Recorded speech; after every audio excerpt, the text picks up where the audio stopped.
안녕하세요. 전세로 비리를 바꾸는 김현우 기자입니다. 오늘은 기존에 질문도 많이 주셨고 글로도 또 주셔가지고 공인중개사 시험 합격 수기에 대해서 알려달라 이런 말씀 많이 하셨어요. 제가 좀 도움을 드릴 수 있을까 해서 올리게 되었고요. 제가 공부했던 방식을 공유하고 이게 꼭 정답은 아니니까요. 참고하셨으면 좋겠다라는 마음에서 만들게 되었습니다. 지금 합격한 지는 8년 정도 됐네요. 현업에 있은 지 벌써 이렇게 시간이 빨리 갔어요. 정답은 없다예요. 회계사 시험은 1차와 2차로 구성이 되어 있어요. 기본적으로 학점을 이수하셔야 되고요. 회계학이랑 세무 관련 과목이 12학점 이상, 그 다음에 경영학 과목이 9학점 이상, 경제학 과목이 3학점 이상입니다. 만약 대학교 1학년 때부터 경영학을 전공하고 내가 이쪽으로 진로를 가야 되겠다라고 결심한 친구들이라면 미리미리 학교에서 학점을 이수해 두시는 게 좋고요. 저 같은 경우에는 3학년 때 결심을 했고 저는 원래 신분방송학과였거든요. 그래서 아쉽게도 학점을 이수하지 못해서 학점은행으로 학점을 이수했습니다. 돈을 주고 학점을 따야 되는 그런 상황이었죠.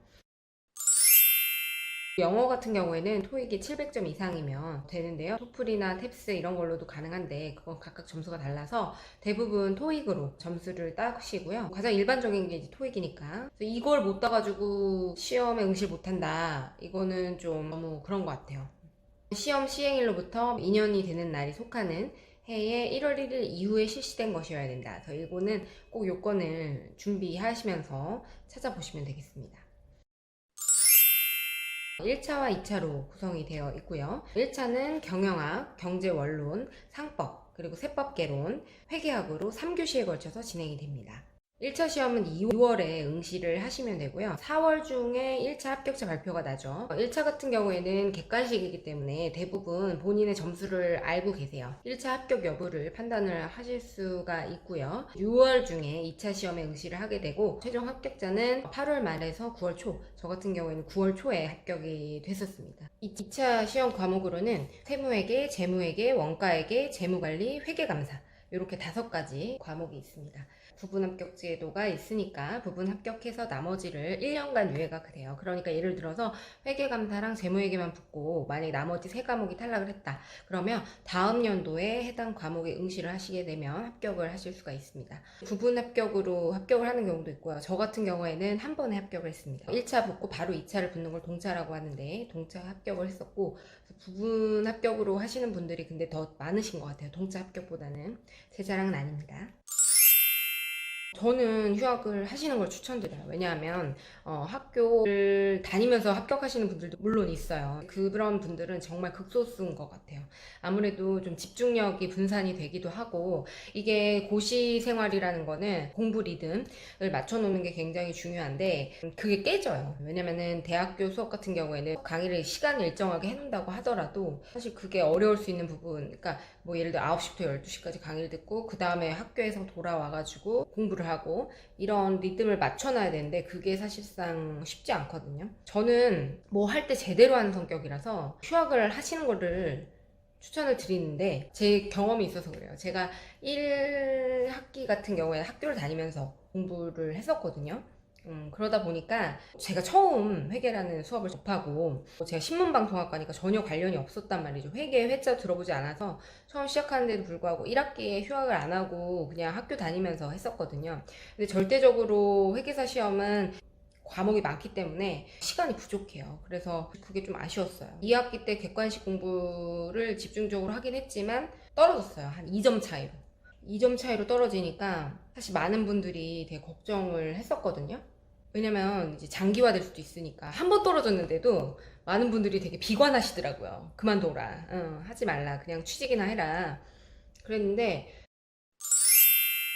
저도 되게 많이 고민을 했죠. 그냥 취직을 할까, 이게 장기화되진 않을까 좀 무섭기도 하고. 그런데 그냥 그때는 도전했어요. 그 당시에 저희 부모님도 이제 회사를 정년퇴임을 하는 시기였고 많은 분들이 그런 기로에 서 있을 것 같아요. 회사 다닐 때 학기를 마무리해야 학비를 대줄 수 있다 뭐 이런 거죠. 제가 열심히 꼭 붙겠다. 왜 그런 용기가 어떻게 나왔는지 모르겠어요. 지금도 진짜 의문이에요. 제가 진짜 소심한 성격이고 A형이거든요. 근데도 그때는 좀 약간 좀 미쳤었나 봐요. 꼭 합격을 할 거고, 그리고 나머지 남은 학기는 전액 장학금을 받겠다.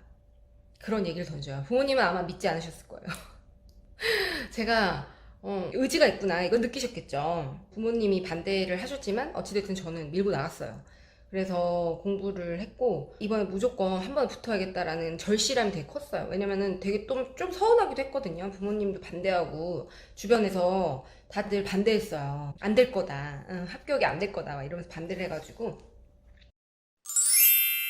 의지가 중요하다. 저는 좀 이렇게 뭔가 또 소심한 성격도 한몫했던 것 같은데 쫓기듯이 공부를 했던 것 같아요. 무조건 붙어야 된다. 근데 그런 결핍이 좀 있어야 돼요. 절실함이 있어야 되거든요.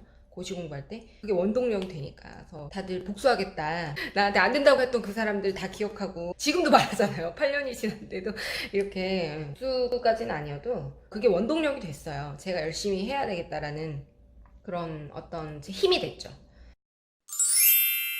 공부 시간은 아침에 8시부터 밤 12시까지 점심시간이 있었고요. 그리고 주말에는 토요일 오후부터 일요일 오후까지는 놀았던 것 같아요. 저도 사람이니까 쉬었거든요. 저는 이 휴식과 공부하는데 밸런스가 굉장히 중요하다고 생각하고 그 공부할 때 그 공부 집중력, 공부의 질 이게 굉장히 중요하다고 생각을 하거든요. 그 집중력을 최대한 높이기 위해서는 내 컨디션이 따라줘야 되고 이때 휴식이 꼭 필요해요. 본인을 맡겨가지고 휴식만 하시는 분들이 있어요. 근데 저는 그런 경우에는 저처럼 브이로그를 찍듯이 영상을 찍으면서 공부를 하시는 분들이 있더라고요. 그러면 객관적으로 내가 집중하는 시간을 볼 수 있거든요.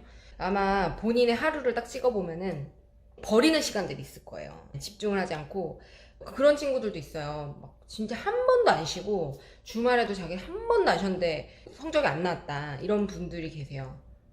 그거는 뭔가 지금 잘못되어 있는 거예요.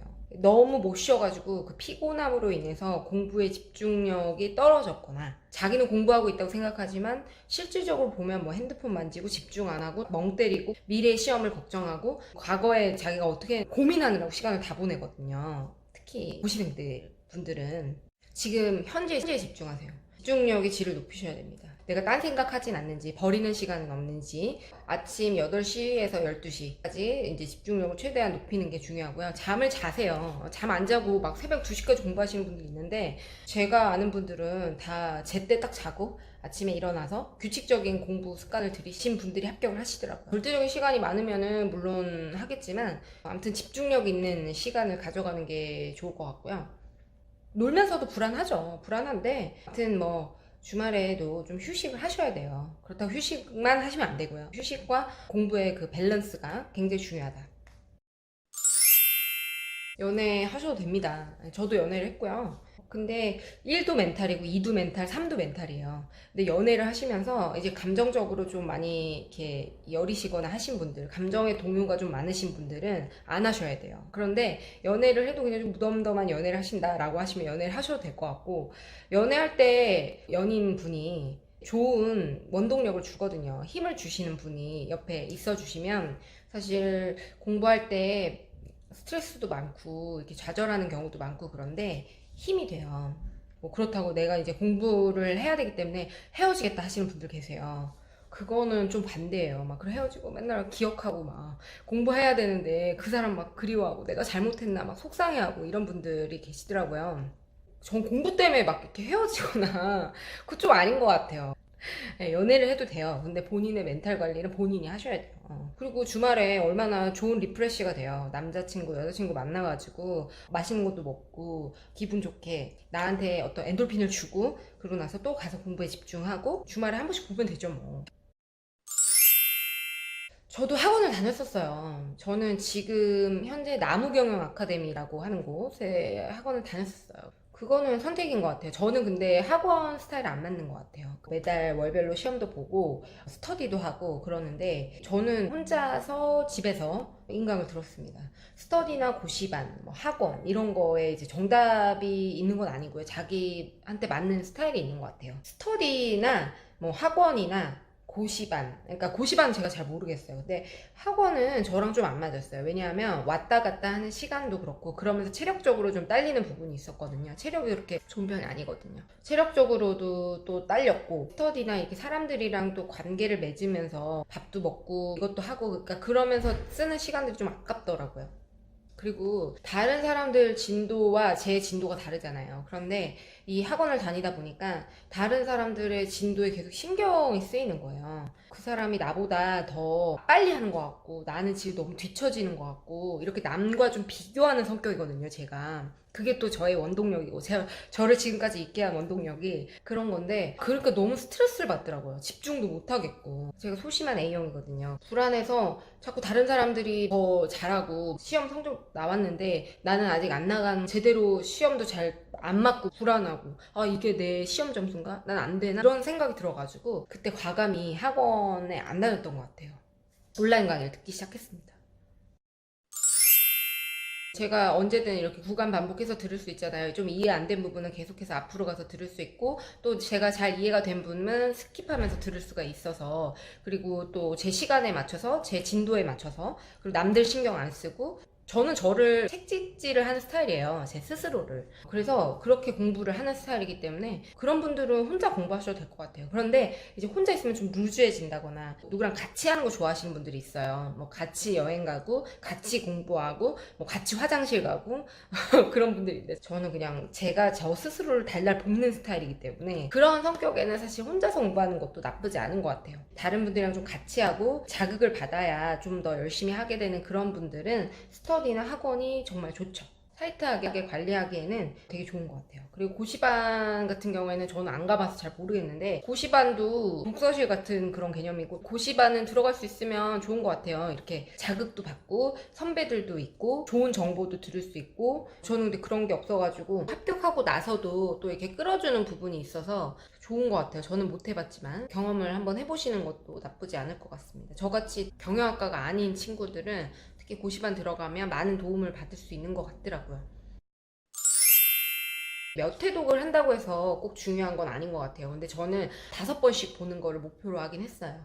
특히 이해 안 되는 그런 개념들 같은 경우에는 일단은 형광펜을 5가지 색깔로 해서 첫 번째 봤을 때 이해 안 되는 부분, 첫 번째 공부할 때는 근데 거의 다 이해가 안 되죠. 그래서 그냥 그때는 치지 않고 두 번째 볼 때 이해가 안 되는 부분들 형광펜으로 칠을 해놓고 세 번째 봤는데 이해가 안 된다. 그러면 그 부분들은 또 다른 색깔로 칠하고 겹쳐가면서 마지막에는 가장 진한 색깔 모든 형광펜이 들어가 있는 절대 이해 안 되는 그것만 본 거죠. 나머지 부분들은 이해가 되니까. 그리고 객관식 공부할 때도 마찬가지예요. 객관식 문제집도 5번씩 보는 걸 목표로 했는데 결국에는 한 3, 4번 정도 봤던 것 같아요. 마지막에 시간이 없어서. 근데 객관식 시험도 제가 틀리는 부분이 있어요. 그래서 항상 맞는 게 있고 틀리는 게 있는데 틀리는 부분만 계속 체크를 해가지고 여러 번 보시면 될 것 같아요. 틀리는 것만 보면 돼요. 오답 노트처럼. 근데 또 오답 노트를 만든다고 오려가지고 그럴 시간 없어요. 그런 거 하지 말고 문제집에다가 색깔을 예를 들어 5번을 틀렸으면 노란색을 칠하고 또 틀렸으면은 뭐 핑크 그 다음 주황색, 보라색 이런 식으로 해서 계속 보시고 마지막 시험날 전날에는 그것만 짝짝짝짝 보고 들어가시면 되잖아요. 저는 원래 신문방송학과였어요. 그래서 아예 과도 다르고 원래는 어렸을 때 아나운서에 대한 어떤 막연한 로망이 있었기 때문에 신문방송학과에 진학을 했었거든요. 근데 신문방송학과 같은 경우에는 가보니까 너무 또 대단한 친구들이 많았어요. 끼도 많고 되게 예쁘고 말도 잘하고 그런데 전 말도 잘 못하고 어딘가 이렇게 나서는 아무튼 그런 끼가 없더라고요. 창의성이라고는 찾아볼 수가 없어요. 그래서 신방과보다는 루틴한 업무들이라고 생각을 했고 전문직을 갖고 싶었거든요. 그래서 회계사 시험을 그러다가 이제 찾게 된 거죠. 제가 나중에 취업을 하더라도 어찌됐든 경영학은 복수 전공을 해야 되니까 경영학 수업을 들었다가 회계라는 과목을 접하게 됐는데 너무 재밌는 거예요. 저는 이렇게 뭔가 왁구, 회계사들의 공통점이 있는데 이렇게 왁구가 맞는 걸 좋아하거든요. 딱딱딱 딱딱딱 뭔가 맞아 들어가는 차대변이 이게 조화롭게 딱 맞을 때 그 쾌감, 이런 것들이 짜릿하더라고요. 그래서 저는 딱딱 맞는 숫자를 다루는 업무가 좋겠다라고 해서 회계사 공부를 하게 됐고, 근데 회계사 일을 하다 보면은 꼭 맞진 않아요. 그러니까 물론 당연히 차대변은 맞고 재무제표는 맞추지만 사실 판단이 들어가야 되는 일들이 되게 많이 있더라고요. 우유부단한 저에게는 굉장히 어렵죠. 그래서 더 공부를 많이 해야 된다라는 거를 항상 생각을 하고 있습니다. 숫자를 좋아하고 이렇게 딱딱 맞는 거를 좀 좋아하시는 분들, 맞고가 맞아지는, 이렇게 차대를 탁탁 맞았을 때 그 쾌감을 좋아하신다 하시는 분들은 회계사라는 직업이 잘 맞으실 거예요.